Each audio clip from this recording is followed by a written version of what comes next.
जय श्री कृष्णा। मैं astrologer and expert Ranju Singhal. Welcome to our and your YouTube channel astro life. Astro life हमारा channel का उद्देश्य है कि हम लोग हमेशा आपके पास में बिना आपको गुमराह किए अच्छी और सटीक इंफॉर्मेशन दे सकें और सही ज्ञान आप तक पहुंचा सकें।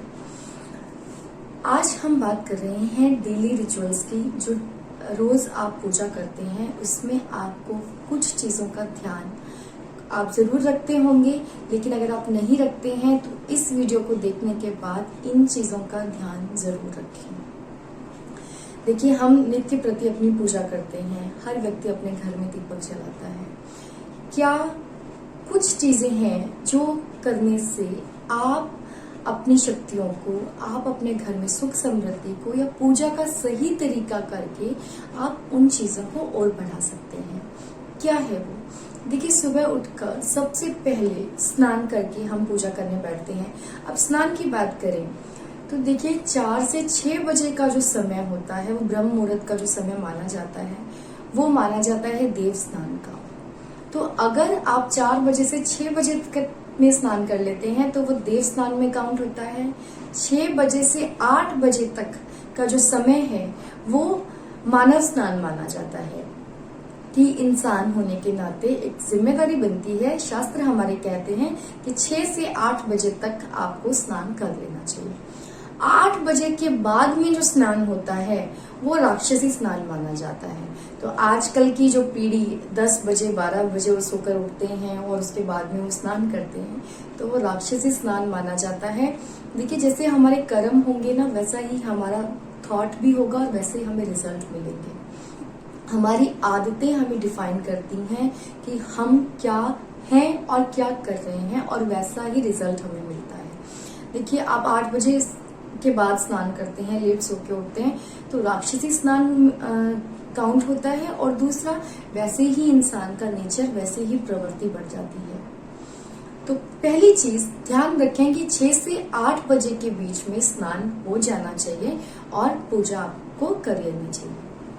दूसरी चीज, जब आप पूजा में बैठते हैं तो पूजा करने के वक्त 1 लोटा जल हमेशा आपके पूजा स्थल पर होना चाहिए। तीसरा, आप दीपक लगाते हैं, जो ज्योत होती है उसकी जो बत्ती होती है, अक्सर लोग करते हैं लाल रंग की, पीले रंग की या किसी भी कलर की बत्ती का प्रयोग किया जाता है।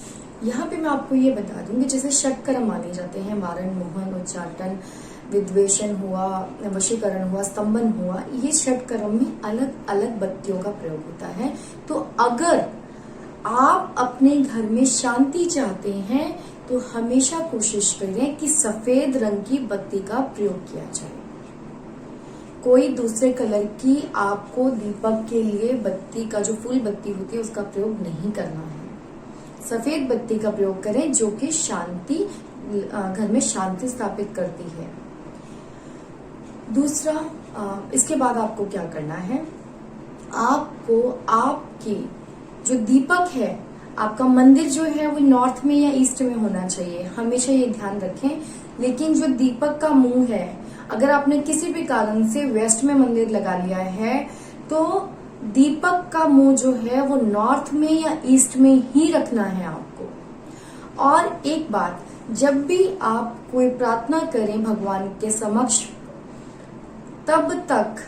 कब तक आपको नहीं करनी है, दीपक प्रज्वलित करने के बाद ही आपको कोई प्रार्थना करनी होती है, अपनी कोई परेशानी शेयर करनी होती है या अपनी कोई इच्छा या अपनी मनोकामना बतानी होती है, वो दीपक प्रज्वलित होने के बाद ही आपको करनी चाहिए।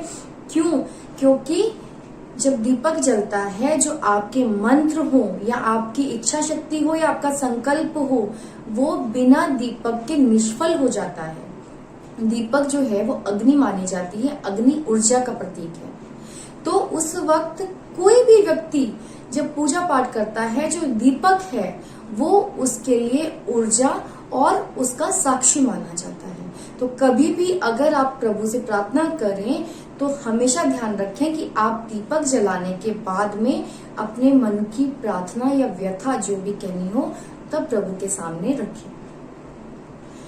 अगर आप कहीं जा रहे हैं तो आप प्रभु को नमस्कार करके जाते हैं, प्रणाम करके जाते हैं और उस दिन के लिए प्रार्थना करते हैं कि हमारा दिन शुभ हो या इस काम के लिए जा रहे हैं। लेकिन वो आपका एक ग्रेटिट्यूड है कि आप अपने भगवान के समक्ष, जैसे आप अपने माता पिता के समक्ष कभी जा रहे हैं, ट्रैवल कर रहे हैं, तो आप उन्हें प्रणाम करके निकलते हैं। वैसे ही जब आप निकल रहे हैं, कहीं जा रहे हैं, तो प्रभु के समक्ष प्रणाम करके जरूर निकले। लेकिन अगर आपने कभी अपनी कोई इच्छा या कोई मन की बात प्रभु के सामने रखनी है, तो हमेशा दीपक प्रज्वलित करके रखें और दीपक को हाथ में रखने के बाद में वो प्रार्थना कहें और फिर दीपक को यथास्थान स्थापित कर दीजिए।